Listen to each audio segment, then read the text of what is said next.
একটুখানি যদি আগে আসেন, এই জায়গাটা যে ফাঁকা মতো হয়ে গেল না, একটুখানি আগে আগে আসেন মেহেরবানি করে, একটুখানি আগে আসেন। ওই ফাঁকা জায়গাটা একটু পূর্ণ করে নেন। যে সমস্ত ভাইয়েরা বিক্ষিপ্তভাবে ছড়িয়ে ছিটিয়ে আছেন, মাহফিলে এসে বসে, আমি মনে হয় শেষ বক্তা নাকি? আর কেউ আছে? নেই, শুধু তাবারুক আছে।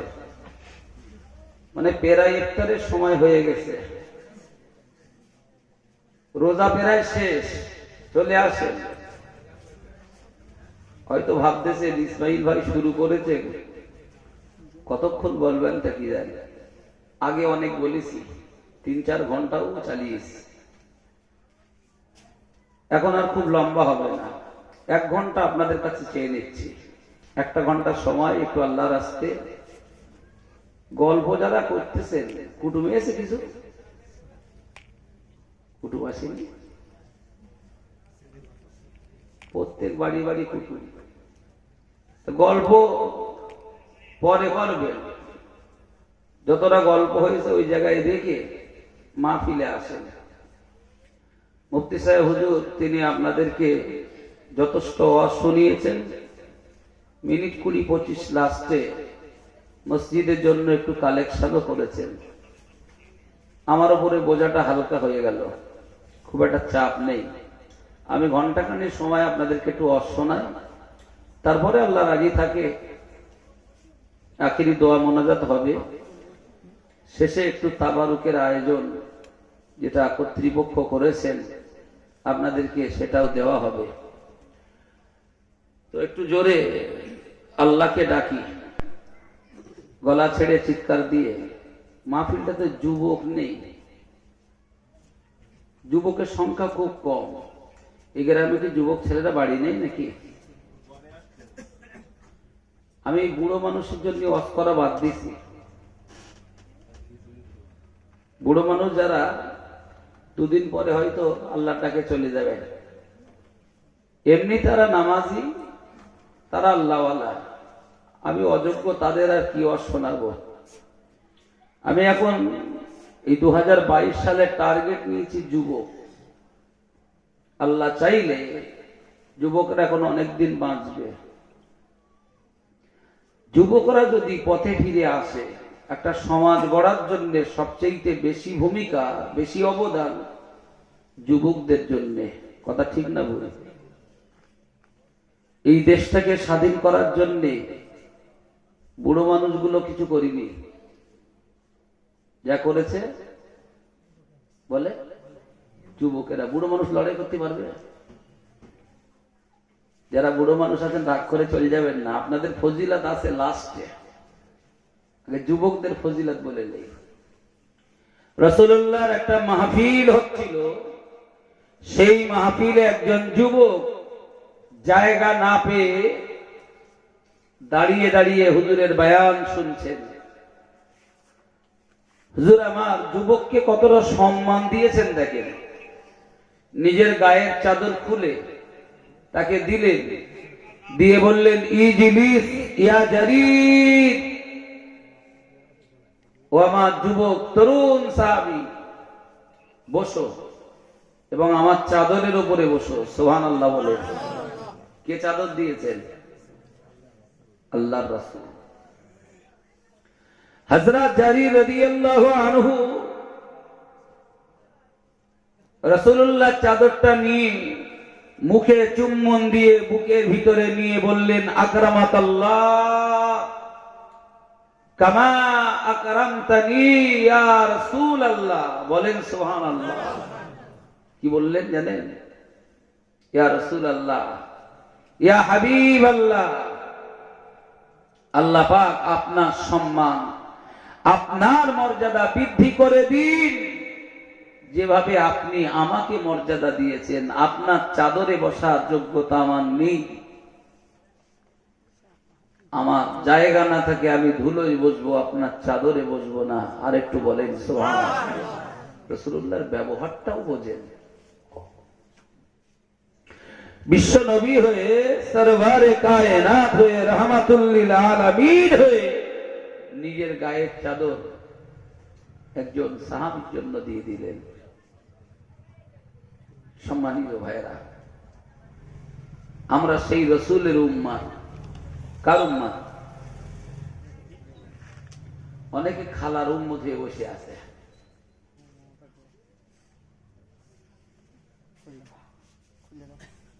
ভোট একটা দিতে পারি, তাই বলে উম্মত কি খালা? আমার মায়েরা মাসে 500 টাকা পাচ্ছে, খালার নামে খুব জিন্দাবাদ দিচ্ছে, খালার বিরুদ্ধে কিছু বলার মতন নেই। ও টাকা কি খালা নিজের টাকা দিচ্ছে? কথা বলেন না, বুঝতে পারেননি মনে হচ্ছে। হ্যাঁ, খালা যেটা দিচ্ছে ওটা তো আমাদের টাকা, আর আমাদের ঘাড়ি তো ঋণের বোঝা আসতেছে। আচ্ছা বলেন তো, আল্লাহ যেটা আমাদেরকে দিয়েছেন,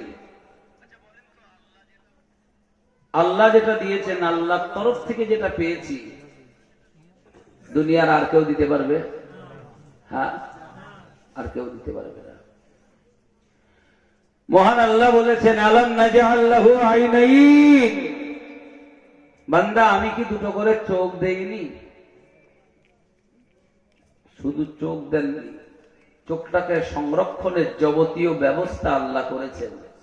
হঠাৎ একটা বাইক চালাতে যে অ্যাক্সিডেন্ট হলো, রাস্তায় অনেকটা ঘিসড়ে গেল, সাইডের চামড়াগুলো উঠে গেছে, সব কেলিয়ে গেছে, কিন্তু চোখটা ভালো আছে। লোক দেখে বলছে, আহা, একটুখানির জন্য চোখটা বেঁচে গেল। চোখ বেঁচে গেল না, আল্লাহ বাঁচিয়েছেন।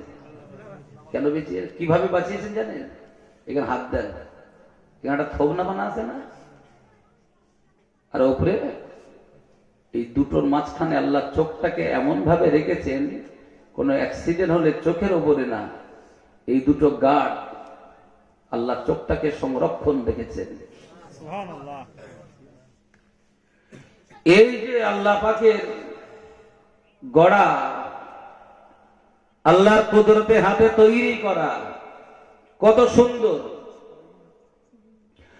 কোরআন শরীফে মহান আল্লাহ জানিয়েছেন, ইয়া আইয়ুহাল ইনসান মা গাররাকা বিরাব্বিকাল কারীম আল্লাযী খালাকাকা ফাসাওয়াকা ফাআদালাক ফি আইয়ি সূরাতিন মা শাআ রাক্কাবাক কাল্লা বাল তুকাযযিবুনা বিদ্দীন ওয়া ইন্না আলাইকুম লাহাফিযিন। বলুন সুবহানাল্লাহ। সম্মানিত ভাইরা, আল্লাহ আক্ষেপের সাথে বলছেন, ইয়া আইয়ুহাল ইনসান, হে মানুষ, মা গাররাকা, তোমাকে কিসে প্রতারিত করলো? তুমি পথভ্রষ্ট হলে কিভাবে?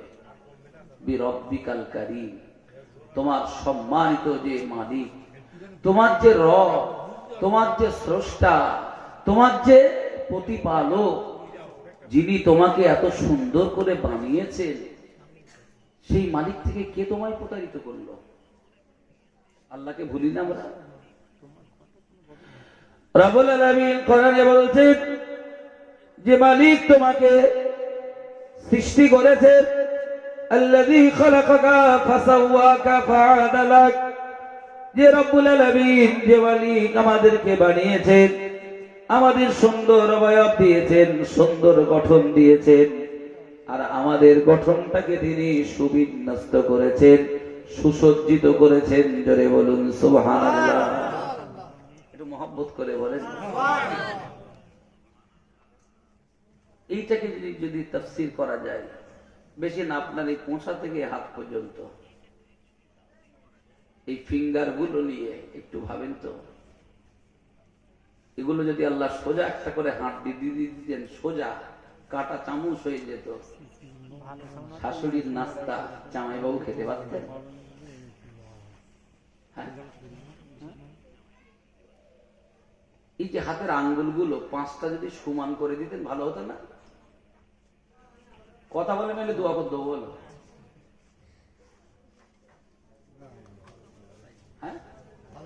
5টা আঙুল যদি সমান হতো।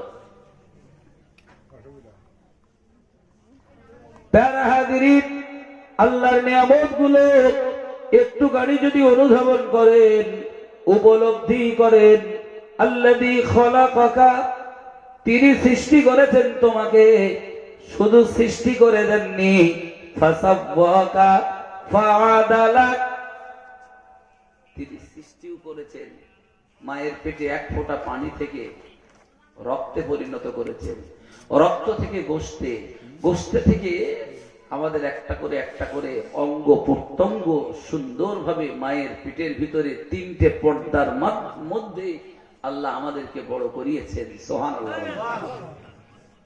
মায়ের পর্দার ভিতরে, মায়ের পেটের ভিতরে যে পর্দার ভিতরে ছিলাম,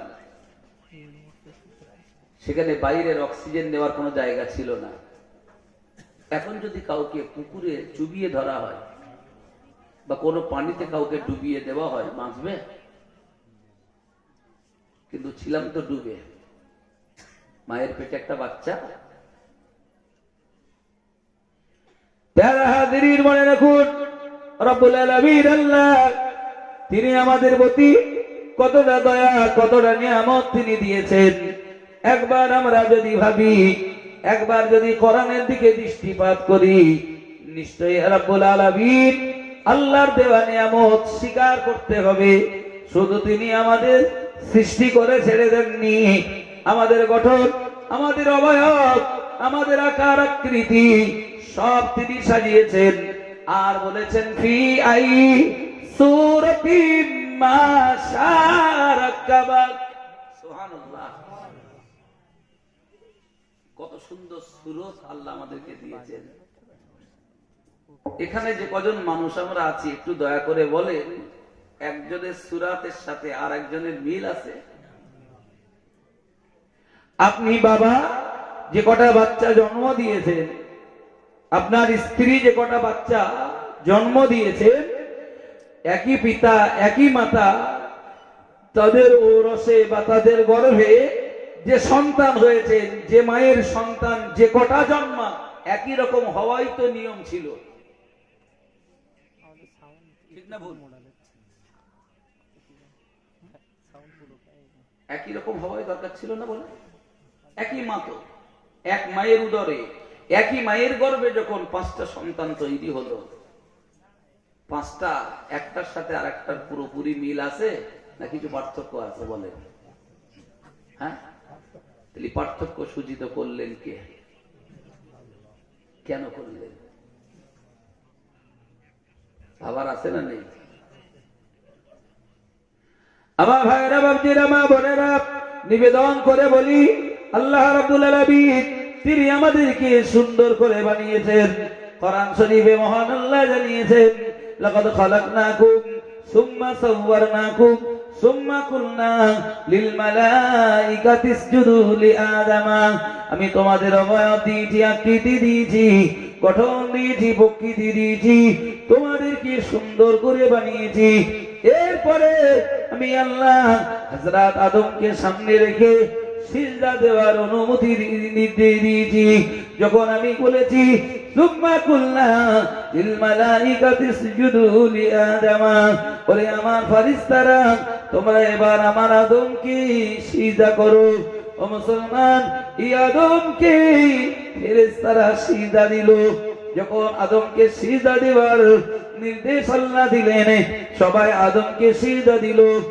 একজন বেটা সিজদা দেয়নি, একজন সিজদা দেয়নি। ও আল্লাহর বান্দা, ওটাও কোরআনে এসেছে, যখন আল্লাহ পাক সিজদা দেওয়ার ও নির্দেশ দিলেন, সুম্মা কুলনা লিল মালাইকাতি ইসজুদু লিআদামা, তোমরা এবার আদমকে সিজদা করো। সব ফেরেশতারা সিজদা দিল। কোরআন বলল ইল্লা ইবলিসা, আযাজিল ব্যতীত। যখন আযাজিল সিজদা দিল না, লাম ইয়াকুম মিনাস সাজিদিন, সিজদাকারীদের দলগত হলো না। রব্বুল আলামিন আল্লাহ কোরআনুল কারীমে জানিয়েছেন, আমি জিজ্ঞাসা করলাম ক্বালা মা মানাকা আল্লা তাসজুদা ইয আমারাতুক। ওরে আযাজিল, আমি আল্লাহ যখন নির্দেশ দিলাম, হুকুমটা আমার, সবাই সিজদা দিল, তুই দিলি না কেন? তুই কেন সিজদা দিলি না? তখন আজাদিল বলল, ক্বালা আনা খায়রুম মিনহু, আমি ওই আদমের থেকেও শ্রেষ্ঠ, আদমের থেকে আমি ভালো। আচ্ছা বলেন তো, আজাদিল আল্লাহর কাছে ভালো না আদম ভালো? এই ভালো আর মন্দের বিচারের দায়িত্ব কি আজাদিলের হাতে? বিচার করবে কে? আমার আল্লাহ বললেন, লাকাদ কাররামনা বানি আদমা, বনি আদমের সম্মান আমি আল্লাহ দিয়েছি। সুবহানাল্লাহ বলেন। লাকাদ খালাকনাল ইনসানা ফি আহসানি তাকওয়িম, মানুষকে আল্লাহ সবচেয়ে সুন্দর অবয়ব দিয়েছেন, সুন্দর গঠন দিয়েছেন। মজার বিষয় হলো ভাই, আমাদের এই বডিটা আল্লাহ পাক ফেরেশতা দিয়ে দিয়ে বানিয়েছেন, বডি বানিয়েছে ফারিস্তারা, কিন্তু আমাদের চেহারাটা আল্লাহ রাব্বুল আলামিন নিজের কুদরতের হাতে বানিয়েছেন। বলেন সুবহানাল্লাহ। এই জন্য তাম পৃথিবীতে, শুধু দেবগ্রাম নয়, তাম পৃথিবীতে যেতনা মানুষ আছে, বর্তমান পৃথিবীতে প্রায় 800 কোটি মানুষ, একজনের ফেসের সাথে, চেহারার সাথে আর একজনের মিল পাবেন না। সুবহানাল্লাহ বলেন। একই মায়ের যদি 50টাও সন্তান হয়, একটার সাথে আর একটার হুবহু মিল পাবেন না।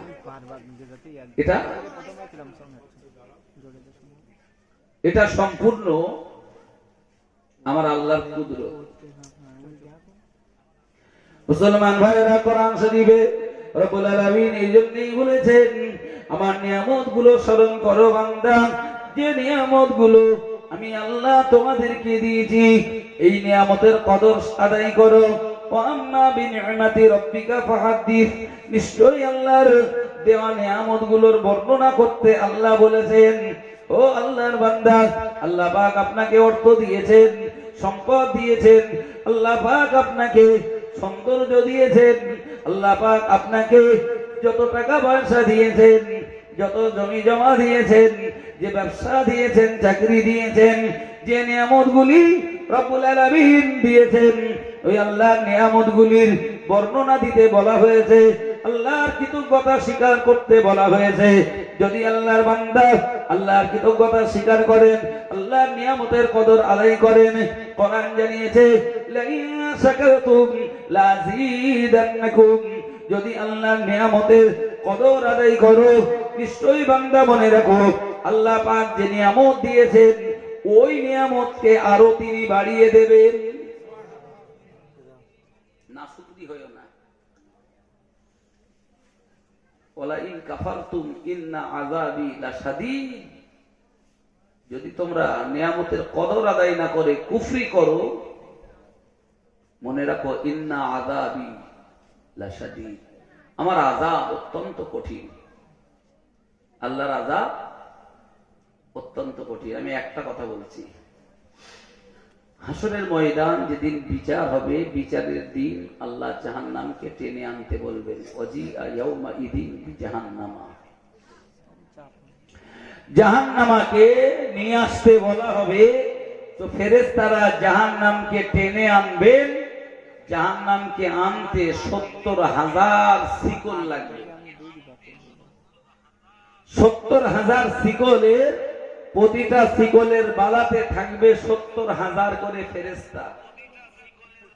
সেই দিন 70,000 ফেরেশতা যখন জাহান্নামকে নিয়ে আসবে, জাহান্নামের গর্জন, জাহান্নামের তীব্রতা, জাহান্নামের ভয়াবহতা, জাহান্নামের আগুনের প্রখরতা, এইটা দেখে জিবরাইল আলাইহিস সালাতু ওয়াস সালাম হাসরের ময়দানে আল্লাহকে ডেকে বলবেন, রব্বি সাল্লিম সাল্লিম সাল্লিম, আল্লাহ জাহান্নাম থেকে বাঁচাও, জাহান্নাম থেকে বাঁচাও, আল্লাহ জাহান্নাম থেকে বাঁচাও। সুবহানাল্লাহ বলে জিবরাইল আমিন আলাইহিস সালাম, তিনি কাঁদবেন। ভাইরা বাবাজিরা, ও মা বোনেরা, কান খুলে শুনুন, প্রসঙ্গত আমি বলছি, যেদিন আল্লাহ পাক যেদিন আল্লাহ পাক বিচার করবেন, অর্থাৎ হাসরের দিন, ওই ময়দানে জাহান্নামকে যখন টেনে আনা হবে, সাইয়্যিদিনা হযরত মুসা আলাইহিস সালাতু ওয়াস সালাম তিনি আল্লাহর আরশের খুঁটি ধরে কাঁদবেন, আল্লাহর আরশের খুঁটি ধরে কাঁদবেন আর বলবেন, রব্বুল আলামিন, লা আসআলুকা আবি ওয়ালা আসআলুকা উম্মি ওয়ালা আসআলুকা আখি ওয়ালা আসআলুকা উখতি। ও রব্বুল আলামিন আল্লাহ, আজ এই বিচারের দিন, কঠিন হাসরের ময়দানে যখন জাহান্নামকে হাজির করা হবে, না না না, হযরত মুসা সালাম বলবেন, আল্লাহ আমি আমার আব্বা চাই না, আমার আম্মা চাই না, আল্লাহ আমার ভাই বোন আমি তাদের কারো চাই না, আসআলুকা নাফসি আসআলুকা নাফসি, আল্লাহ আমি কেবল আপনার কাছে বাঁচতে চাই, আল্লাহর কাছে আমি বাঁচতে চাই। ভাইরা আমার, সেই শাস্তি, সেই আযাবের ভয় আমাদের নেই। কোরআন বলেছে, সতর্ক করেছে কোরআন, ওয়ালা ইন কাফারতুম ইন্না আযাবি লাশাদীদ, যদি আল্লাহর কুফরি করো, যদি তোমরা কুফরি করো, মনে রাখো আমার আযাব অত্যন্ত কঠিন, আল্লাহর আযাব অত্যন্ত কঠিন।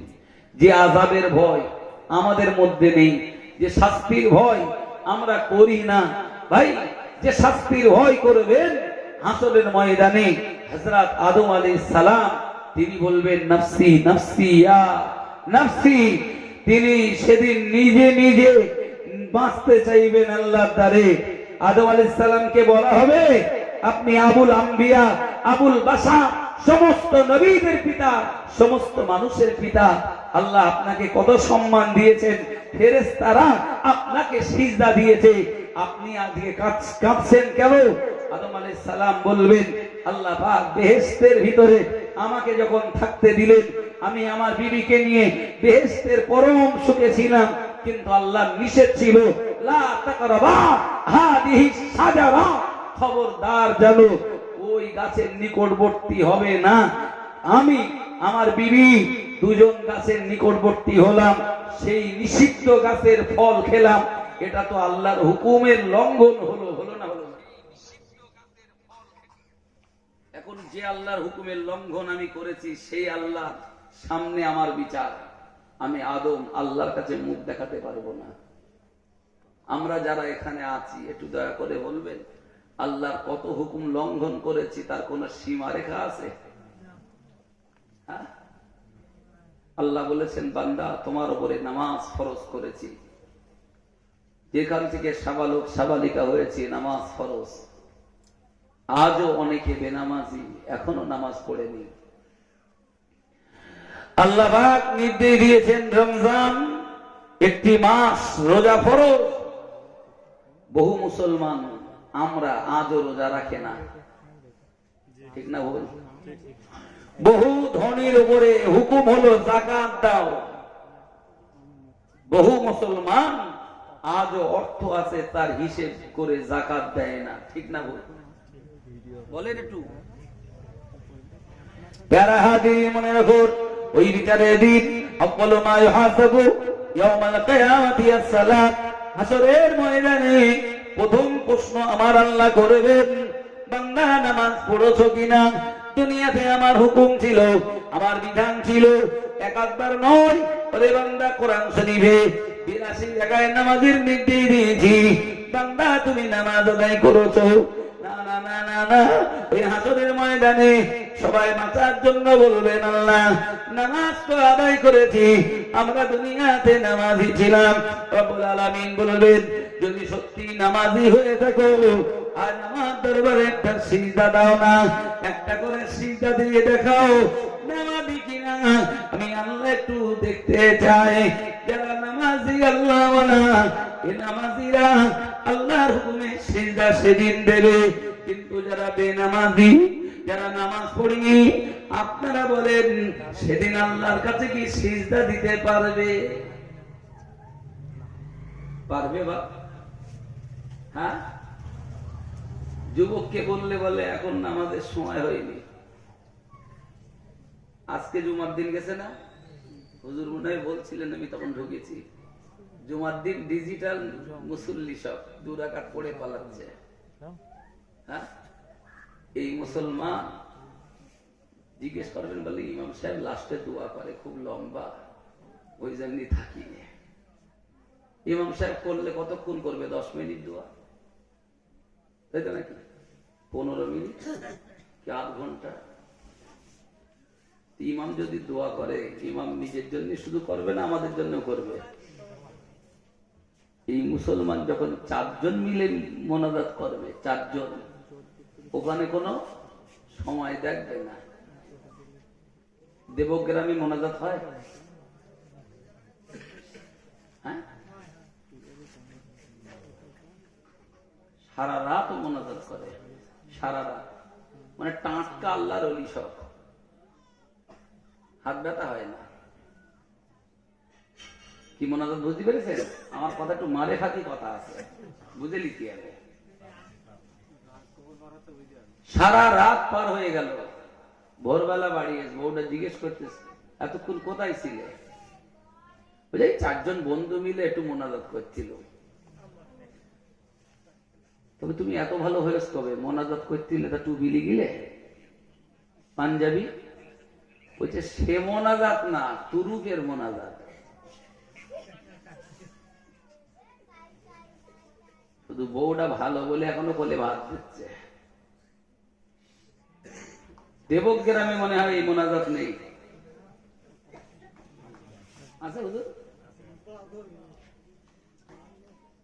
ওখানে ঘন্টার পর ঘন্টা মোনাজাতে হাত ব্যথা হলো না। ইমাম 2-3 মিনিট 5 মিনিট দোয়া করলে, 10 মিনিট দোয়া করলে, জানেন আমার নিজের একটা বাস্তব কথা বলতেছি। এক জায়গায় দোয়া করেছি অনেকদিন আগে। দোয়া করার পরে দোয়াটা একটু লম্বাও হয়ে গেছে, কারণ সব জায়গায় পৌঁছে দিছি তো। পৌঁছে দিয়ে যার বাড়ি দোয়া হচ্ছে তার বাপের নামে লাস্টে দিছি। সে বেচারা খুব রেগে গেছে, খুব রেগে গেছে আমার উপরে। বলতেছে আমি খতম পড়ালাম, সব রাসায়নিক করালাম আমার বাপের জন্য, আর তুমি এইটা সব এই জন্য কি এই দোয়া সব তো লোকের দিয়ে দিলে, আমার বাপের থাকলো, লোকের কই দিল? তা বলছে না, মক্কা, মদিনা, বগদাদ, আজমির, সেনান, ফুরপুরা সব জায়গায় দিয়ে দিলে না। বসিরহাটে সব জায়গায় দোয়ার পরে তো আমার বাপের দেশ। আমি দেখলাম মহাবিপদ, যে কার বাড়ি হয়েছে। আমি প্রায় 20 বছর আগে কথা বলতেছি। আমি তখন ছোট, সবে মৌলানা ভর্তি হয়েছি। তো আমার সঙ্গে হাফেজ সাহেব গুলো, ওরা আর কিছু বলতেছে না, শুধু আমার মুখ পানে চেয়ে আছে। আমি বললাম চাচা, এর মধ্যে একটা ব্যাপার আছে, আপনি বুঝতে পারেননি। সব যেখানে যা দিছি, ওই যে জেরক্স মেশিন আছে না, অরিজিনাল কাগজ ওই মেশিনে দিয়ে সুইচ টিপলি জেরক্স কাগজ বেরোয়। তোমার সব অরিজিনাল মেশিনের মধ্যে দিয়ে জেরক্স করে আল্লাহর কাছে দোয়া করেছি, সব জেরক্স পৌঁছে দাও, আর এর আব্বা অরিজিনালটা দাও। তাই দুটো খেতে দিয়েছে, লাস্টে নজরানা দিয়েছে। সেই থেকে আমি আর দোয়া বড় করি না, খুব শর্টে মেরে দেয়। প্রিয় ভাইরা, এখানে ইমামের 10 মিনিটের দোয়া এ জাতি পছন্দ করলো না, অথচ ইমাম নিজের জন্য দোয়া করে না, করে তো সবার জন্য। আর ওখানকার মোনাজাত ঘন্টার পর ঘন্টা, রাত কি রাত কেটে গেল, এরপরেও কোনো সমস্যা নেই। মসজিদে ঢুকেছে জুমার দিন, দেখবে বেরুতি পাল্লি বাঁচে। এই মুসলিম, এই মুসলমানকে দেখি চায়ের দোকানে, টেলিভিশনের সামনে যখন ঘন্টার পর ঘন্টা বসে থাকে, এখানে এর কোনো সমস্যা হয় না। প্রিয় ভাইয়েরা, আজ বিদিনের কাছে আমরা নির্যাতিত, লাঞ্ছিত, আজ মার খাচ্ছি বলে কষ্ট হয়, কিন্তু আমাদের ঈমান, আমাদের ইসলাম, আমরা কতটা মুসলমান, এই সমীক্ষাটা করার সময় এসেছে। প্রিয় ভাইয়েরা, আপনাদের অসুবিধা হচ্ছে? কথা বলে খিদে লেগেছে, খিদে দোয়া করতে হবে। এটা তকবির দেন তো, নারাই তকবীর। ওই জন্যই যুবকদের ডাকছিলাম, যুবক না হলে জোরে তকবির দেবে কেডা, বুড়ো মানুষ পারে আর? তবুও যারা আছে সবাই মিলে একটু আল্লাহরে ডাকেন নারাই তাকবীর, আর একটু মহব্বতে ডাকেন নারাই তাকবীর। মাশাআল্লাহ। ভাই আমার, তাহলে আল্লাহর নিয়ামত বেশি দূর দেখতে হবে না, দুনিয়া ঘুরতে হবে না, আপনার আপদ মস্তকটা আপনি দেখেন। আল্লাহর নিয়ামত আপনার মধ্যে আল্লাহ যা দিয়েছেন, এই যে খাই আমরা, ঠিক মুখের উপরে আল্লাহ নাকটা দিয়েছেন, এই নাকটাকে তো খুলে সরিয়ে দিলে হতো না? আমি এগুলো ভাবি তাই আপনাদের সাথে শেয়ার করতেছি। এই সামনে নাকটা ডিস্টার্ব,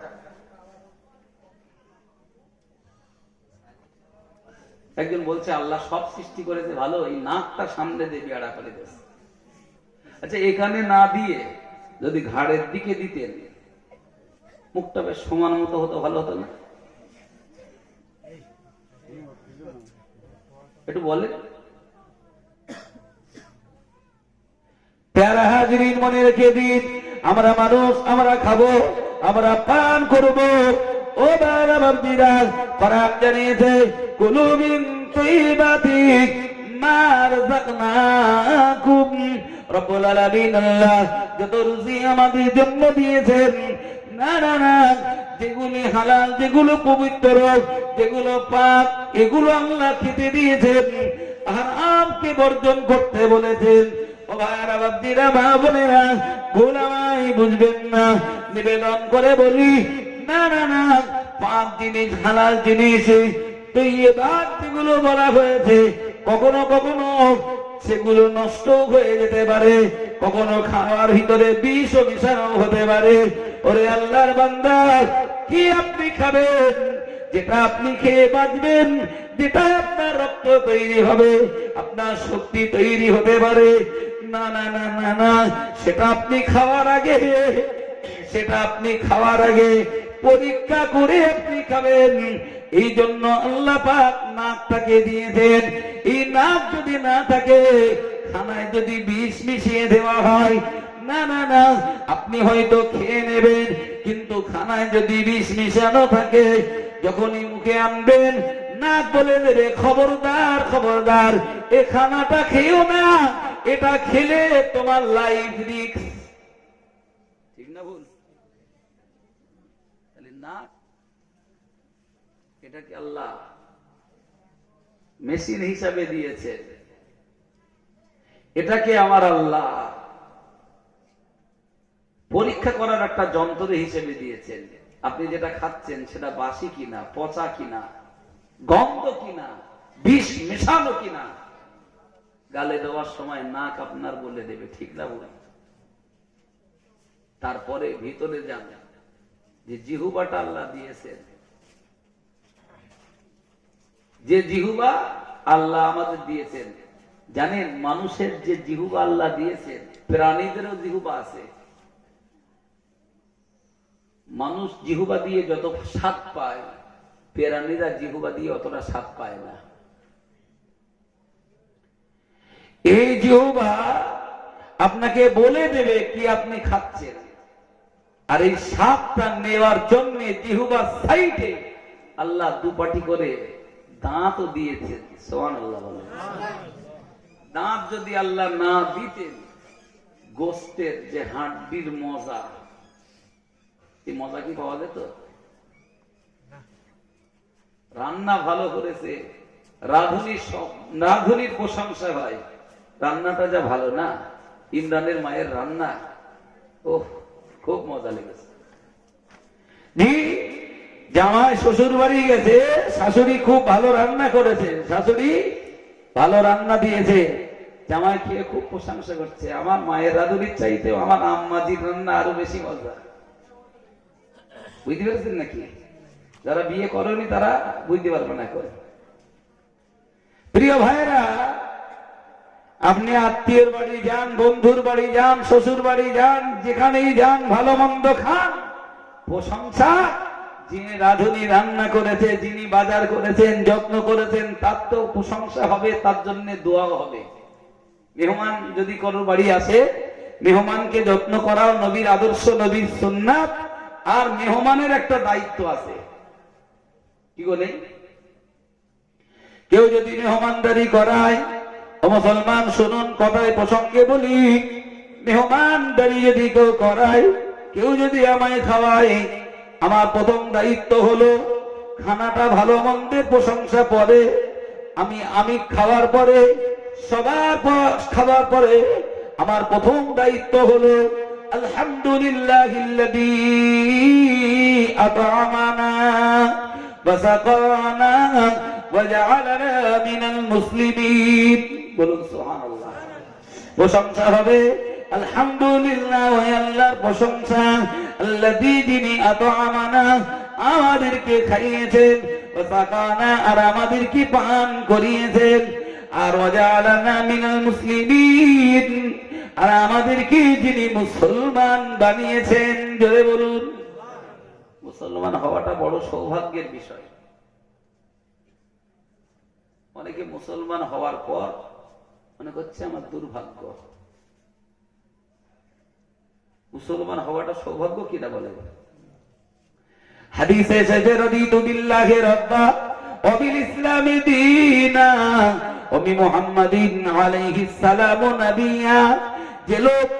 যে লোক আল্লাহকে রব হিসাবে পেয়ে খুশি, ইসলামকে তার ধর্ম হিসাবে পেয়ে খুশি, নবীজি মুহাম্মদুর রাসূলুল্লাহ সাল্লাল্লাহু আলাইহি ওয়াসাল্লামকে নবী হিসাবে পেয়ে খুশি, ফাকাদ ইস্তিকমালাল ঈমান, সে তার ঈমানকে কমপ্লিট করে নিয়েছে। জোরে বলুন। ইসলাম পেয়েছি, মুসলমান হয়েছি, যে আল্লাহ খাইয়েছেন, পান করিয়েছেন এবং মুসলমান বানিয়েছেন। আর একটু বলেন সুবহানাল্লাহ। বলছিলাম মেহমান, তাকে যত্ন করা, খাওয়ানো ভালো, আপ্যায়ন করা সুন্নাত। হাদিস এসেছে মান কানা ইউমিনু বিল্লাহ ওয়াল ইয়াউমিল আখির ফালিউকরিম যায়ফাহু। যে আল্লাহর প্রতি ঈমান রাখে আর পরকালের বিশ্বাস যার আছে, সে যেন তার অতিথিকে সম্মান করে, মর্যাদা দান করে, যথাসাধ্য অতিথি আপ্যায়ন করে। সুবহানাল্লাহ বলে। তবে আপনি অতিথি, আপনার অধিকার নেই বদনাম দেওয়ার। গরিব মানুষ ভালো খাওয়াতে পারেনি, আপনি বদনাম দেবেন? চেষ্টা করেছে, যা খাইয়েছে আলহামদুলিল্লাহ, ওটা আপনার নসিব, ওটা আপনার নসিব, আপনি বদনাম দিতে পারবেন না। কারণ আপনার রাসূল, আপনার নবী, তিনি তার জিন্দেগিতে কখনো খানার বদনাম দেননি। হাদিস মা আবান নবী সাল্লাল্লাহু আলাইহি ওয়াসাল্লাম তাআমান কত, রাসূলুল্লাহ কখনো খানা, এই খাদ্যের বদনাম করেননি। সুবহানাল্লাহ।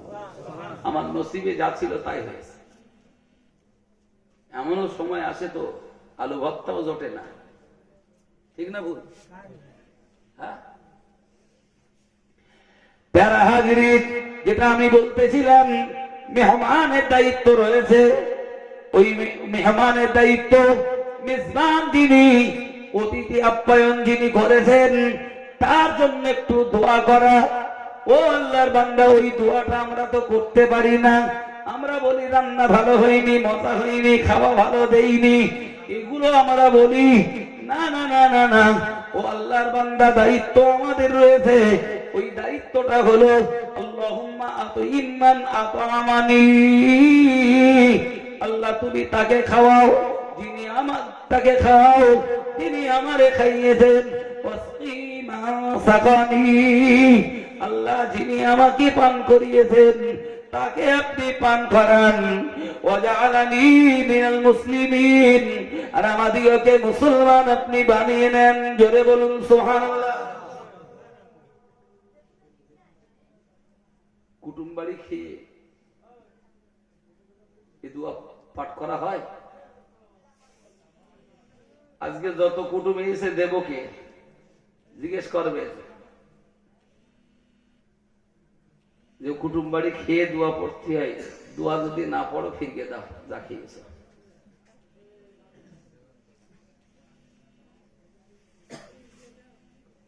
পারবেন জিজ্ঞেস করছি? বাড়িতে মনে হয় মানা করতেছে, শুধু শোন বা কিছু বলবার না। কারো বাড়িতে মানা করতেছে বা? প্রিয় ভাইরা, রসিকতার জন্য বলছি না, এটা মুসলমানের দায়িত্ব। আপনি খেত দেবেন, তা সেটু দোয়া দেবেন আপনার। আর মুসলমান দুয়ার কাঙাল, দুয়ার দরকার, দুয়ার দরকার আছে না নেই? মুফতি সাহেবের মতো মানুষ, আপনারা কি মনে করেন ওনার বিরাট দুয়ার দরকার? তাও দোয়া চেয়ে গেল, চাইনি আপনাদের কাছে দোয়া, যে আমার জন্য দোয়া করবেন, আমি আপনাদের জন্য দোয়া করি। বিশ্ব রসূল, বিশ্ব নবী সাহাবা কেরামদের কাছ থেকে দোয়া চাইতেন। নবীজির দোয়ার দরকার ছিল? কথা বলে, নবীর দোয়া দরকার ছিল? জি, সাহাবা কেরাম দোয়া চাইতেন, ইমাম মুজতাহিদরা দোয়া চাইতেন। ভাই, দোয়া একটা বড় জিনিস, বড় নিয়ামত। এই দোয়া আমরা একজন আর একজনের জন্য চাইতে পারি না। আপনাকে আমাকে কেউ ভালোবেসে দাওয়াত করে খাইয়েছেন, দায়িত্ব আমার আপনার। আল্লাহুম্মা তু'imman আত'আমানি ওয়াসকি মান সাকানি ওয়াজআলনি মিনাল মুসলিমিন, এটা দোয়া পড়তে হবে। কোরআন বলছে লাইন শাকারতুম লাযীদান্নাকুম, যদি শুকর আদায় করো, খাওয়ার পরে আলহামদুলিল্লাহিল্লাযী আত'আমানা ওয়া সাকানা, এ দোয়া পড়ো, এ শুকর আদায় করো, তাহলে আমি আল্লাহর নিয়ামত আরো বাড়িয়ে দেব। সুবহানাল্লাহ। কিন্তু খাওয়ার পর আমার প্রশংসা করলেন না। এই যে এক গ্লাস পানি পান করলেন, হয়তো পানি সস্তা অ্যাভেলেবেল, হয়তো পানি অ্যাভেলেবেল, আল্লাহ সস্তা করে দিয়েছে, কিন্তু পানির প্রয়োজন পেট্রোলের চাইতে অনেক বেশি। হিসেব করলে পেট্রোলের দাম এখন 105 টাকা, তো পানির মূল্য আরো বেশি হওয়ার দরকার ছিল। কারণ পেট্রোল খেয়ে মানুষ বাঁচতে পারে না, পেট্রোল পান করে মানুষ বাঁচবে না, পানি পান করে মানুষ বাঁচবে।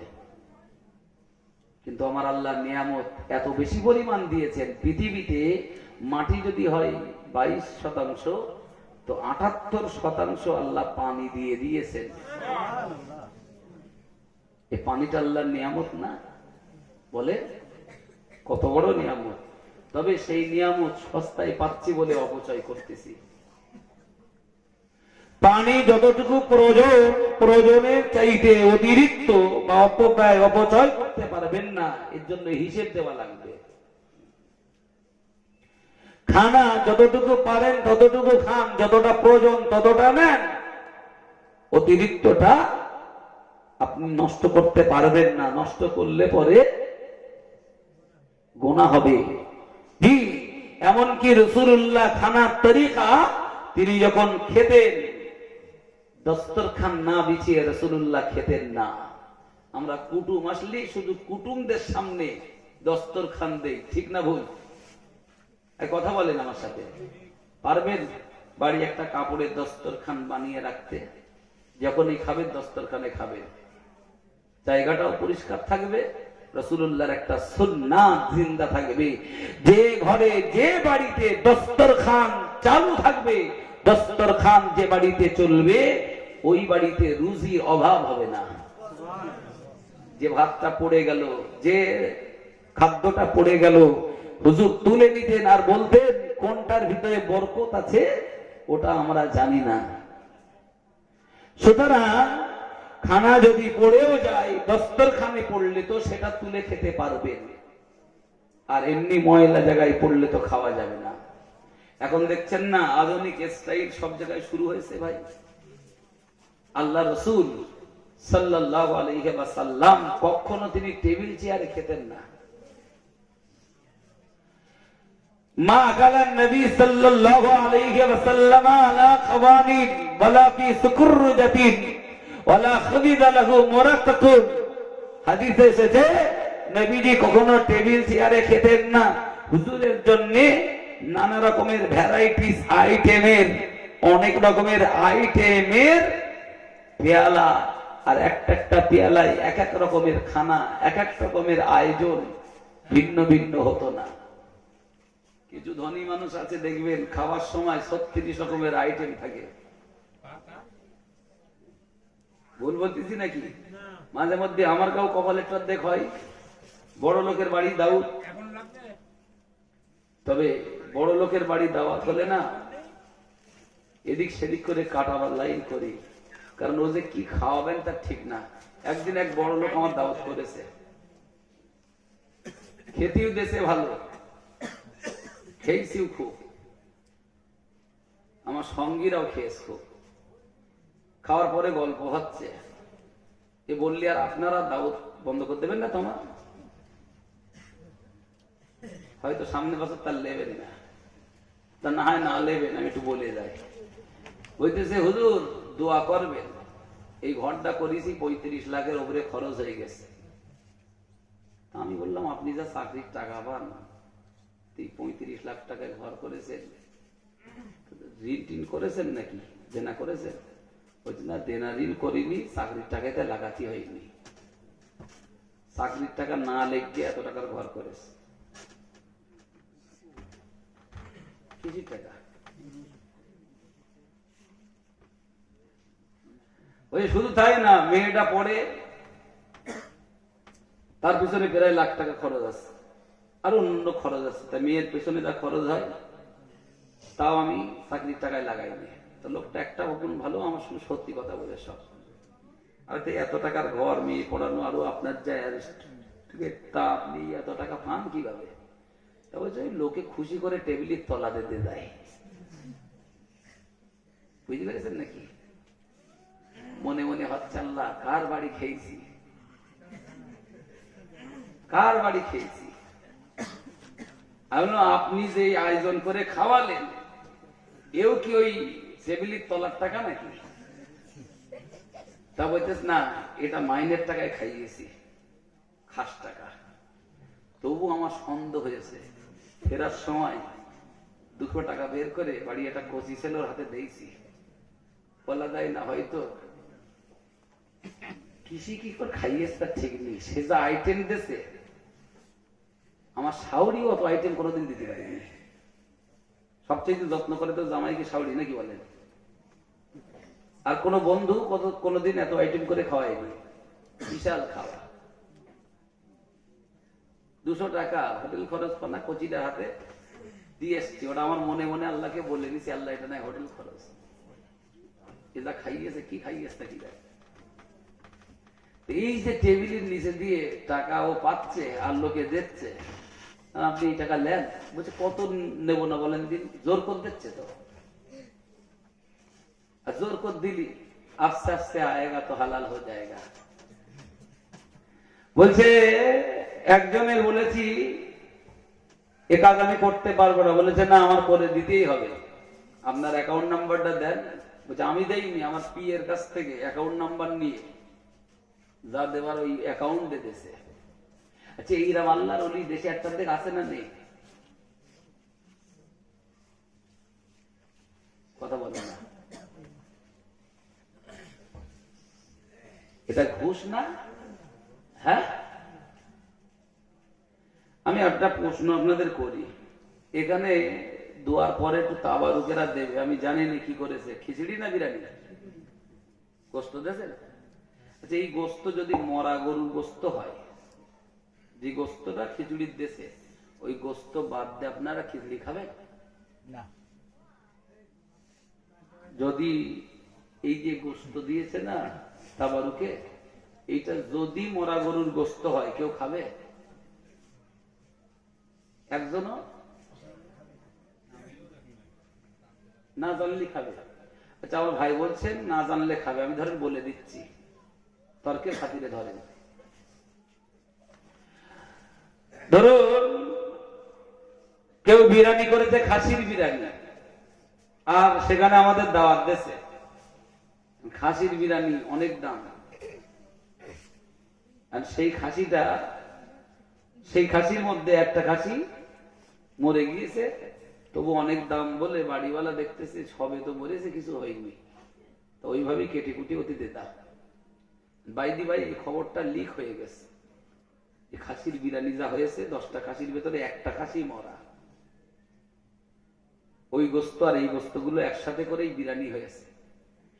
9টা খাসি বলো জ্যান্ত যে জবাই করা হয়েছে, একটা মরা হারাম, একসাথে গোস্ত কেউ খাবে না? ইমানদারি সে বলে। এখন না বলবেন পরে কি মজা লাগলে খাবে, ও হবে না বলে। আমি যে দৃষ্টান্তটা দিচ্ছি, জালসার তাবারুক হোক আর বিয়ে বাড়ির বিরিয়ানি হোক আর কোন অনুষ্ঠান বাড়ির খানা হোক, যদি সেখানে মরা গরু মরা খাসির বিরিয়ানি হয়, জানলে মনে হয় কোন মুসলমান খাবে না। যে কটা নামাজ পড়ে না ওই কটা খাবে, মানে যে কটা নামাজ পড়ে না ওরা খাবে,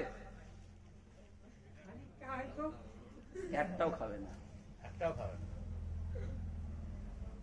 জানেন নামাজ পড়েন না তাই কি হয়েছে, হিন্দুর হোটেলে গোস্ত খায় না, অন্য কিছু খায়। আমাকে একজন সাধারণ ছেলে বলছে, হুজুর আমি 10 বছর হোটেলে খাই, প্রতিদিন আমার হোটেলেই দুপুরে খেতে হয়, আমি 10 বছরের ভিতরে একদিনও হোটেলে মাংস খাইনি। কেন? ওরা বলে যে জবাই করে আনি, কিন্তু সন্দেহ হয় বলে আমি খাইনি। ওরা বলে মুসলিম দোকান থেকে গোস্ত আনি, তাও আমি খাইনি। মাছ খায়, ডাল সবজি খায়। তাহলে সে নামাজ না পড়তে পারে, নামাজ না পড়তে পারে, কিন্তু ওই গোস্ত হালাল কিনা, জবাই হয়েছে কিনা, যেখানে জবাইয়ের শর্ত হলো বিসমিল্লাহি আল্লাহু আকবার বলা, বলা হয়েছে কিনা, এই সন্দেহে ও কোনোদিন হোটেলে গোস্ত খায় না। আর সেই মুসলমান মরা গরু খাবে? প্যারা হাজিরিন, ভুল বুঝবেন না, নিবেদন করে বলি, ওই যে বাড়িতে দাওয়াতে গেছি তারে আমি বলেছি, ওগো ওগো ভাবু, আপনাকে যদি মরা খাসি এনে দিই, আপনি কি সেই মরা খাসির গোস্ত খাবেন? বলেছে না, খাবো না। আমি কেন খাবেন না? বলে মরা হারাম। মরা যদি হারাম হয়, এটা দয়া করে বলবেন, এই যে টাকা আপনি নিচ্ছেন, এই টাকায় বিল্ডিং বানিয়েছেন, এই টাকায় বাজারও তো মাঝে মাঝে করেন, হাতা করা পড়ে, এই টাকায় বাজার করে খাবেন, এই টাকায় ঘর বাড়িয়ে ঘরে থাকবেন, এই টাকায় আপনি আপনার জীবন যাত্রা চালাবেন, একটু দয়া করে বলবেন এটা কি করে হালাল হতে পারে? ও আল্লাহর বান্দা, আমরা এমন মুসলমান হয়েছি, মরা গরুটা খাবো না ওটা হারাম, মরা খাসিটা খাবো না ওটা হারাম, কিন্তু বাড়ি বাড়িতে মহিলা সমিতি আছে, ওটা হারাম না। দেবকে নেই, এটা বাদ আছে। আর একটা কথা বলবো, রাগ করবেন না তো? ছেলে বিয়ে দেওয়ার আগে দুজন চিন্তা করতেছে, ছেলে বিয়ে দেবো আবার টাকা খরচ করব, ছেলে বিয়ে দেবো টাকা খরচ করব না। বেই সাহেবকে বলি, ফোনে বলি, কেউ যেন শুনতে না পায়, বললুম বেই শক্ত হয়ে গেছে, শুধু কলমাটা পড়তে বাকি, ছেলে মেয়ে দেখা শুনো দিন খান সব পাকাপুক্ত হয়ে গেছে, শুধু ওদের কলমাটা পড়ার হয়ে গেছে। বেই বললি তো অসুবিধে নেই, কারণ বেই মানে আপন জিনিস, বন্ধুর চাইতেও কাছে। তা বলা বলি একটা কথা ছিল, বলবো? হ্যাঁ ভাই বলেন, বলে বলে কোনো সমস্যা নেই, বলে। আপনি আমার সাথে বলবেন না, তা বলবেন কাজ। তাহলে বলা বলি বলতে লাখখান টাকা একটু যদি ধার স্বরূপ দিতেন।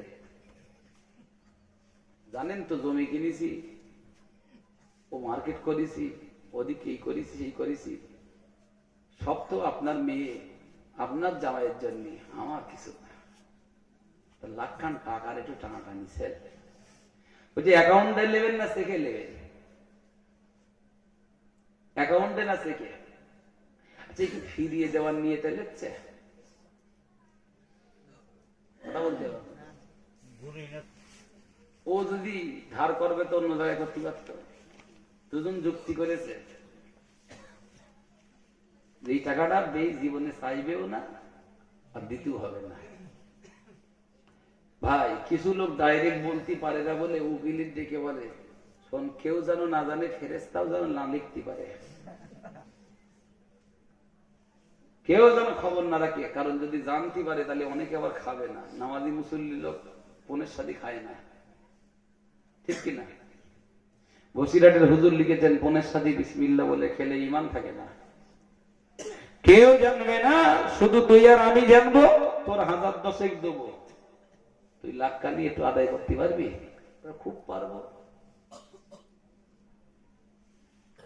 প্রিয় ভাইরা, যে মুসলমান গুলো ওই মরা খাসির বিরিয়ানি খাবে না হারাম বলে অনেক জায়গায় জানার পরেও পনের শাদি, এ মুসলমান দাড়ি সমেত ডুবিয়ে দিয়ে খাবে না? খাবে না?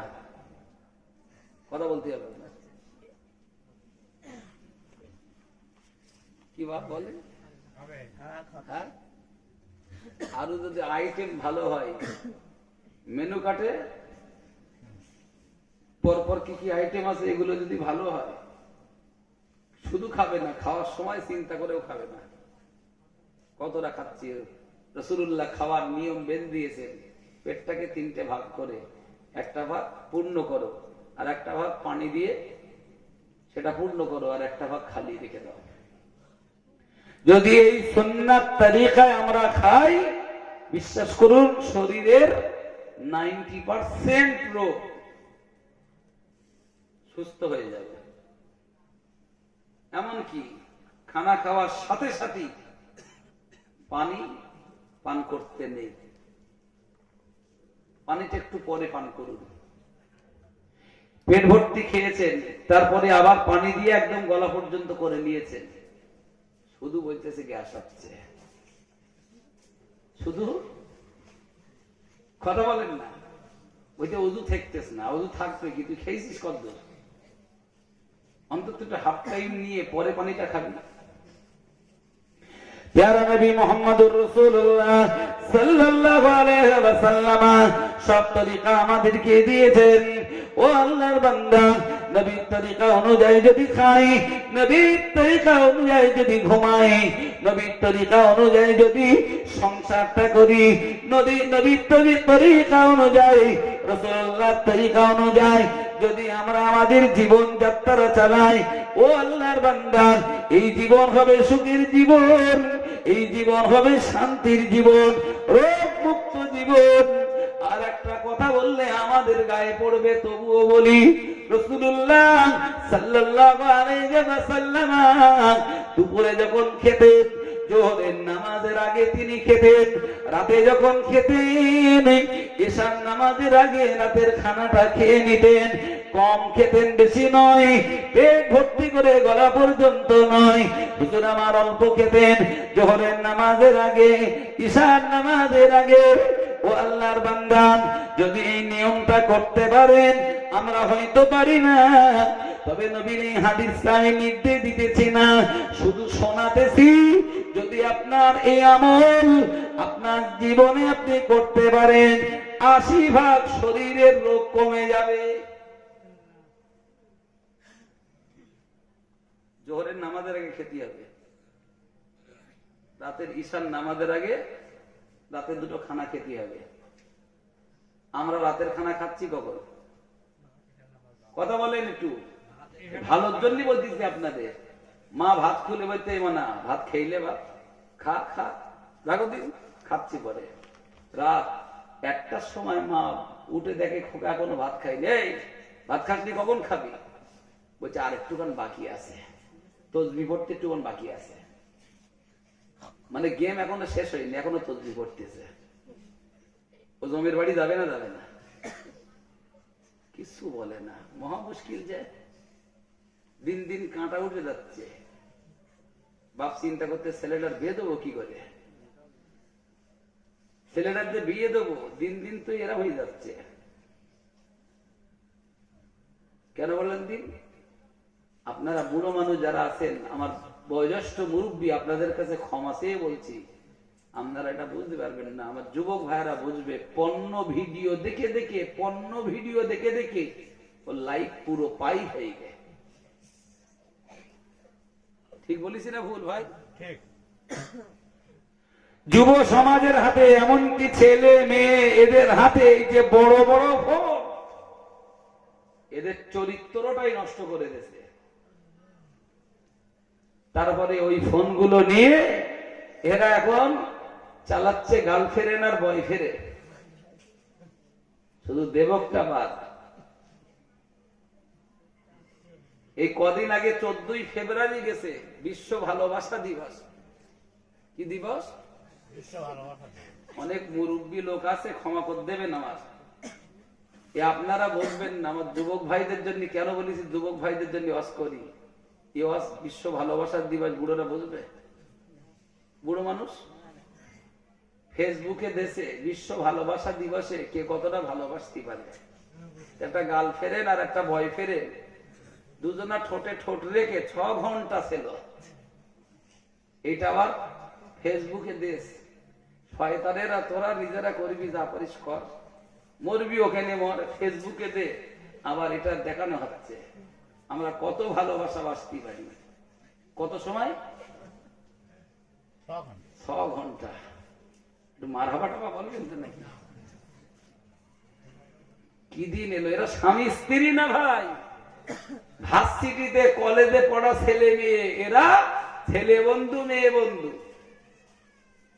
কিয়ামত হয়তো একটু লেটে হতো, লেটে। এরা যা শুরু করেছে কিয়ামত খুব তাড়াতাড়ি হবে। রাগ করতেছেন? দোয়া করে দেবো? দোয়া করে দেবো নাকি? আপনাদের খিদে লেগেছে, থাকবে আজকে আর বেশি বলে লাভ নেই। হ্যাঁ, অসুবিধা হচ্ছে? শুনুন যুবকেরা, জওয়ান ভাইয়েরা শোনো, চরিত্র এটা নষ্ট হয়ে গেলে সব শেষ। Money loss, nothing loss. জি, কিন্তু ক্যারেক্টার লস মানে এভরিথিং লস। যদি চরিত্র একবার ধ্বংস হয়ে যায় সব শেষ হয়ে যাবে, জীবনে শান্তি পাবে না, জি জীবনে উন্নতি হবে না। আর আমার শুধু দুনিয়ার শান্তি নয়, পরকালে জাহান্নাম থেকে মুক্তিও মিলবে না। ঠিক না ভুল? ভাই, বর্তমান সমাজে প্রচুর পরিমাণে অবৈধ সম্পর্ক বেড়ে চলেছে। আর আল্লাহর গজব আসার বড় কারণ হলো এই অবৈধ সম্পর্ক, এই গার্লফ্রেন্ড বয়ফ্রেন্ড। প্যারা হাজিরিন, ভুল বুঝবেন না।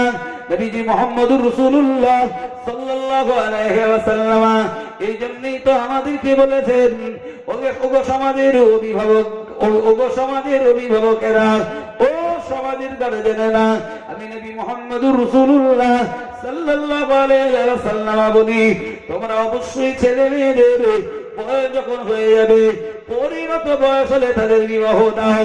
তাদের বিবাহ দেওয়াটা তোমাদের জন্য জরুরি। আল্লাহর নবী 3টে কাজ বিলম্ব করতে মানা করেছেন। তার ভিতরে একটি কাজ হলো নামাজের আযান হয়ে গেলে আর বিলম্ব নয়, সময় থাকতে নামাজ আদায় করতে হবে। কোরআন জানিয়েছে, ইন্নাস সালাতা কানাত আলাল মুমিনিনা কিতাবাম মাওকুতা, নিশ্চয়ই নামাজকে আমার আল্লাহ তার নির্ধারিত সময় আদায় করতে ফরজ করেছেন। একটু মহব্বতে বলেন সুবহানাল্লাহ। ও ভাইরা বাপজিরা, কোন মাইয়ের যদি হয়, কেউ যদি মারা যায়, কোন আল্লাহর বান্দা বান্দি যদি ইন্তেকাল করে, না না না, ওটা দুর্গন্ধ খাবার আগে, ফুলে ফেটে যাবার আগে যত সম্ভব দ্রুত ওরে কবরস্থ করতে হবে। এটা আমার নবী নির্দেশ দিতেন। ও ভাইরা বাপজিরা, মা বোনেরা, আর একটা নির্দেশ রাসূলুল্লাহ দিতেন। সেই নির্দেশ হলো, মেয়ে যখন সাবালিকা হয়ে যাবে, মেয়ে যখন বড় হয়ে যাবে, শেয়ানা হয়ে যাবে, তখন ওই মেয়েগুলির চরিত্র ধ্বংস হওয়ার আগে ওদেরকে বিবাহ দিয়ে দিতে হবে। ইজ্জত থাকতে থাকতে মেয়েদের পাত্রস্থ করা, এটা আমার নবী নির্দেশ দিতেন। জোরে বলুন। কিন্তু মুসিবত আর একটা আছে, বলবো? বাপ, আপনার মেয়ে আপনি জন্ম দিলেন, ওরে মানুষ করলেন, লেখাপড়া শেখালেন, আপনার রক্ত পানি করে দিলেন, কিন্তু মেয়েটার বিয়ে দেওয়ার ব্যাপারে আপনার হুকুম চলবে না। ওখানে সরকার মাথা মেরেছে, 18 বছর না হলে মেয়ে, কথা বলেন না। কিন্তু 18 বাদ দিয়ে এখন আবার কত হয়েছে বলেন দিন? ওটা একেবারে 25 করে দিলি হতো না?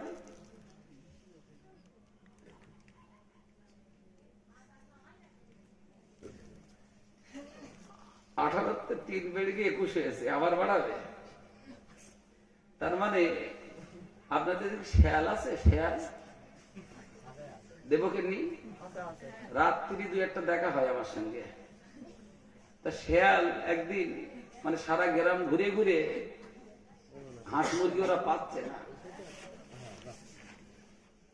তা ওরা একদিন আন্দোলন করেছে এই গরমকাল সামনে, ডোবের ভিতরে দরজা জানলা যা দরজা সেটা আটকে দিয়ে এমন করে বন্দি করে দাও, শেয়ালগুলো ওরা আন্দোলন শুরু করেছে, হাঁস মুরগি ডোবে তোলা যাবে না, ডোবের ভেতরে রাত্রি যায় না, ওর কোনো দরজা জানলা থাকে না, ডোবের দরজা দিয়ে ওর উপর আবার শিল নোড়া চাপিয়ে দেয় যেন খুলতে না পারে কেউ। 2-1টা জায়গায় দেখি যে তালাও মেরে দেয়, চোর যেন চুরিও না করতে পারে। শেয়াল আন্দোলন শুরু করেছে, হাঁস মুরগি ওই ডোবের ভিতরে একটুখানি জায়গায় এতটা রাখা যাবে না, ওদের গরম হচ্ছে খুব। এটা শেয়াল যদি আইন করে, শেয়ালের আইনে হাঁস মুরগিগুলো কি ডোবের ভিতরে রাখবেন না? ওদের আন্দোলনটা একদিক দিয়ে ভালো, সত্যি গরমকালে ওদের ওই অল্প জায়গায় বিরাট কষ্ট হয়। ওরা ভোর না হতেই মোরগগুলো আজান দেয়, শিগগিরই দৌড় খুল দাও, আর থাকতে ব্যক্তিস নেই, আজান দেয় না। আর এটা হাদিস, রাসূলুল্লাহ বলেছেন, নাহা রাসূলুল্লাহ সাল্লাল্লাহু আলাইহি ওয়াসাল্লাম আন সাব্বাদি, নবী বলেছেন মোরগকে গালি দিও না। ওরা যে ভোরবেলা ডাকে, ওরা ডাকে না শুধু, ওয়াকালা ইউফিযু লিস-সালাত, নামাজের জন্য জাগিয়ে দেয়, ওয়াকালা ইউযানু লিস-সালাত, ওরা নামাজের জন্য আযান দেয়। সুবহানাল্লাহ বলে, আর একটু মহব্বত করে বলে। তাহলে মোরগ আযান দেয়, ও আযানে ঘুম ভাঙে না, এরপরে মুয়াজ্জিন মাইকে আযান দিচ্ছে, তাও ঘুম ভাঙে না। ভাঙবে কি? রাত 12টা-1টা না বাজলে যুবক তো ঘুমায় না। সেদিন এক জায়গায় জলসাই গেছি, তবে এই সব গ্রামে ঢালাই রাস্তা না, এক গ্রামে গেছি, ঢালাই রাস্তার ধারে অন্তত 20-25টা যুবক লাইন দিয়ে বসে আছে, সামনে একটা বাঁশ বাগান। আমি ভাবলাম যে এরা মনে হয় কবর জিয়ারত করতেছে। 2 ঘন্টা ওয়াজ করেছে, আমার পরে আবার মুফতি সাহেব ওয়াজ করে চলে যাচ্ছে, আরেক জায়গায় যেতে হবে। তো ওখানে দেখলাম সেইখানে ওরা বসে আছে, সব মাথা নিচু করে হয় তসবিহ করতেছে না কবর জিয়ারত করতেছে। তা আমি একজনকে ডেকে বললাম, ভাই এটা কি সামনে কবরস্থান? বলছি কেন? এত লোক কবর জিয়ারত করতেছে, তাকে মাথায় একটা টুপিও নেই, যাওয়ার সময় জিয়ারত, এখনো জিয়ারত, কত জিয়ারত করবে এরা? আমার সময় থাকলে না আমি একটু জিয়ারত করতাম ওদের সাথে। তা বলছে, হুজুর তুমি বুঝতে পারতেছ না ওরা কি জিয়ারত করতেছে? ওরা সব ফ্রি ফায়ার খেলতেছে। ঝাঁটাকা বলো, মুফতি সাহেব উঠেছে, একটু অশুনতি বলো। আমার অন্যায় শুনলো না, তা মুফতি সাহেবের অর্থ শুনবে একটু, কত বড় একজন আলে। তা বলছে, হুজুর ও ঠিক টাইমে দাঁড়ায়নি না। তার মানে ওরা রোজা করুক আর না করুক, ইফতার ছাড়বে না। যখন ইয়ানবী হবে তখন ওরা সবাই যাবে। রাগ করলেন নাকি? সমাজের ম্যাক্সিমাম যুবক আজ মোবাইল নিয়ে কি ফ্রি ফায়ার, কি পাবজি, কি পণ্য ভিডিও, কি ফেসবুক, হোয়াটসঅ্যাপ, এই সব নিয়ে পড়ে আছে। এদের জীবনটা, এদের লাইফটা কাটতেছে ওতে। একটা দুটো ছেলে, একটা দুটো যুবক যদি তওবা করত, হাত তুলে একটু শপথ করতো যে ভাই জীবনে ফ্রি ফায়ার আর খেলবো না, পাবজি খেলবো না, কেউ আছে? আমি নামাজ পড়তে বলতেছি না, নামাজের জন্য শপথ করাচ্ছি না। আজকের মজলিসে একটা দুটো যুবক হবে, একটু হাত তুললে দেখাবে যে ভাই ফ্রি ফায়ারটা খেলবো না, পাবজি খেলবো না, যাতে আমার জীবন যৌবন সব শেষ হবে। কেউ হবে? একটু কেউ হবে? মসজিদ, আমি বলছি না যে হাত তোলেন 5 ওয়াক্ত নামাজ পড়বেন, নামাজ পড়বেন কিনা ওটা আপনার বিবেক। তবে মসজিদ যখন তৈরি হচ্ছে, এই মহল্লাবাসী সবার উপরে দায়িত্ব। পেয়ারা নবী বলেছেন, যখন মসজিদে আজান হয় আজানের পরে যারা ঘরে বসে থাকে, ঘরে শুয়ে থাকে, আমার ইচ্ছা হয় ঘরগুলো আগুন দিয়ে জ্বালিয়ে দিই। রহমাতুল্লিল আলামিন বলেছেন, আমার মন হয় ঘরগুলো আগুন দিয়ে জ্বালিয়ে দেই, দিই না, বাড়িতে শিশু আর মহিলারা থাকে বলে। নামাজ পড়তে হবে না বলে ভাইরাম্ব বারবার নিবেদন করে বলি, একজন অন্ধ সাহাবী রাসূলুল্লাহর কাছে আরজ করলেন, ইয়া রাসূলুল্লাহ, হাবিবাল্লাহ, হুজুর আমি অন্ধ, জামাতে যেতে পারি না, হুজুর আমাকে জামাত থেকে ছাড়পত্র দেওয়া যায় না। হুজুর বললেন, তোমাকে জামাত থেকে আমি ছাড়পত্র দিয়ে দিলাম। বলেন না সুবহানাল্লাহ। অন্ধ খুশি মনে চলে যায়। আবার রাসূলুল্লাহ হঠাৎ ডাকলেন, ওগো আমার সাহাবী শোনো, ওগো আমার সাহাবী শোনো। সাহাবী ফের ফিরে এলো। রাসূলুল্লাহ তারে ডাক দিয়ে বললেন, ওগো অন্ধ মানুষ, তুমি জামাতে যেতে পারো না, সমস্যা হয়, তুমি দেখতে পাও না, তবে তুমি আমায় বলো, আযান কি তোমার কানে আসে? আযান কি তুমি শুনতে পাও? ইয়া রাসূলুল্লাহ, ইয়া হাবিবাল্লাহ, আযান যখন বেলাল দেন আমার কান কোহরে আযানের আওয়াজ পৌঁছায়। রাসূলুল্লাহ বললেন, যদি তুমি আযানের আওয়াজ শুনতে পাও, আযানের জবাব দেবে, মসজিদে এসে জামাতে নামাজ পড়বে। একটা অন্ধকেও ছেড়ে দেননি রাসূলুল্লাহ। ভাইরা আমার,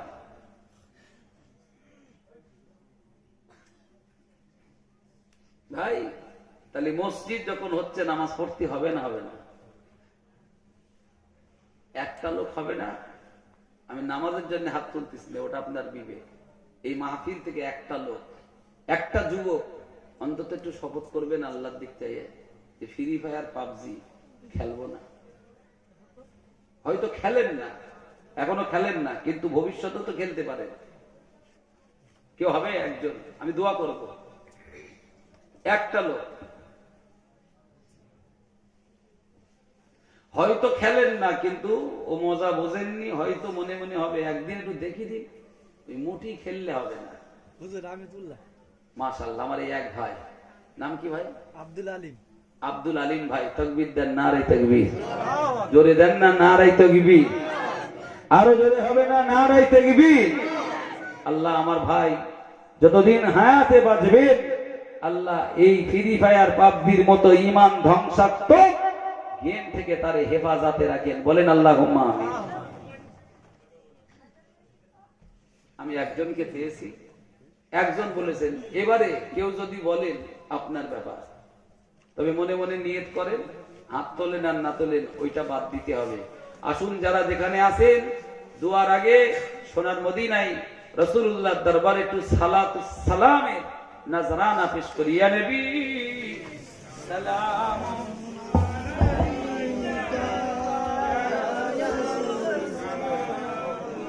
বাইরে যারা আছেন ভিতরে আসেন, আর সবাই কাছে কাছে আসেন, একটু আগে আগে আসেন।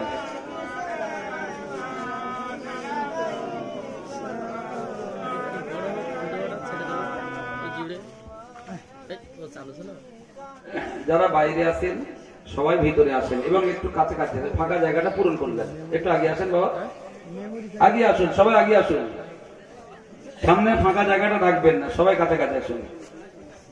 তালাউল বদরু আলাইনা মিন সানিয়াতিল বিদাই ওয়াজাবাত শুকরু আলাইনা মা বা'লিল্লাহ হিদাই। ইয়া নবী সালামুন আলাইকা, ইয়া রাসূল সালামুন আলাইকা।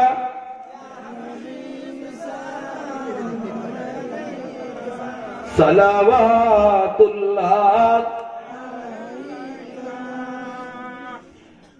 আপনারি ওসিলা দিয়া কাঁদিলেন আদম ও হাওয়া, হইল মাবুদের দয়া কবুল করিলেন দুআ। নবী সালাম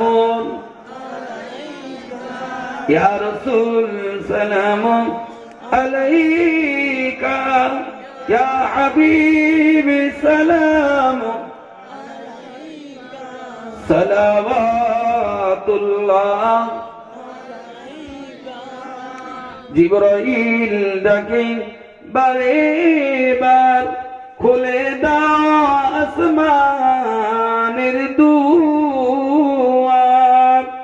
এসেছেন নবী দের সরদার করিতে আল্লাহ দিদার ইয়া নবী সালাম ইয়া রাসূল সালাম আলাইকা ইয়া হাবিব সালাম আলাইকা